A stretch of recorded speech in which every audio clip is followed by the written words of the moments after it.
ಶಿವಮೊಗ್ಗ ಜಿಲ್ಲೆಯ ಭದ್ರಾವತಿ ತಾಲೂಕಿನ ಕೂಡ್ಲಿ ವೀರಾಪುರ ರಸ್ತೆಯ ಕಾಗೇಹಳ್ಳ ಸೇತುವೆ ಬಳಿ ಖಾಸಗಿ ಬಸ್ಸೊಂದು ಅಪಘಾತಕ್ಕೀಡಾಗಿದೆ. ಬಸ್ನಲ್ಲಿದ್ದ 35ಕ್ಕೂ ಹೆಚ್ಚು ಪ್ರಯಾಣಿಕರು ಗಾಯಗೊಂಡಿರುವ ಘಟನೆ ನಡೆದಿದೆ.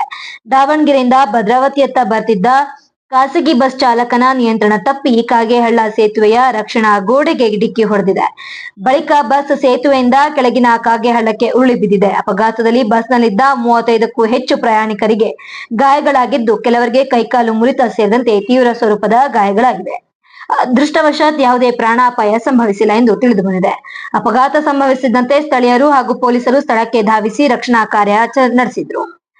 ಇನ್ನು ಗಾಯಾಳುಗಳನ್ನ ಕೂಡಲೇ ಭದ್ರಾವತಿ ಸರ್ಕಾರಿ ಆಸ್ಪತ್ರೆಗೆ ಹಾಗೂ ಹೆಚ್ಚಿನ ಅಗತ್ಯವಿದ್ದವರನ್ನ ಶಿವಮೊಗ್ಗದ ಮೆಗನ್ ಆಸ್ಪತ್ರೆಗೆ ದಾಖಲಿಸಲಾಗಿದೆ. ಘಟನೆಗೆ ಸಂಬಂಧ ಭದ್ರಾವತಿ ಗ್ರಾಮಾಂತರ ಪೊಲೀಸ್ ಠಾಣೆಯಲ್ಲಿ ಪ್ರಕರಣ ದಾಖಲಾಗಿದ್ದು, ಅಪಘಾತಕ್ಕೆ ನಿಖರ ಕಾರಣವೇನೆಂಬುದು ಕುರಿತು ಪೊಲೀಸರು ತನಿಖೆ ನಡೆಸಿದ್ದಾರೆ. ಈ ಕುರಿತು ಹೆಚ್ಚಿನ ಮಾಹಿತಿ ಲಭ್ಯವಾಗುತ್ತಿದ್ದಂತೆ ನಿಮಗೆ ಹೇಳಲಾಗುವುದು ಎಂದು ಹೇಳಲಾಗಿದೆ.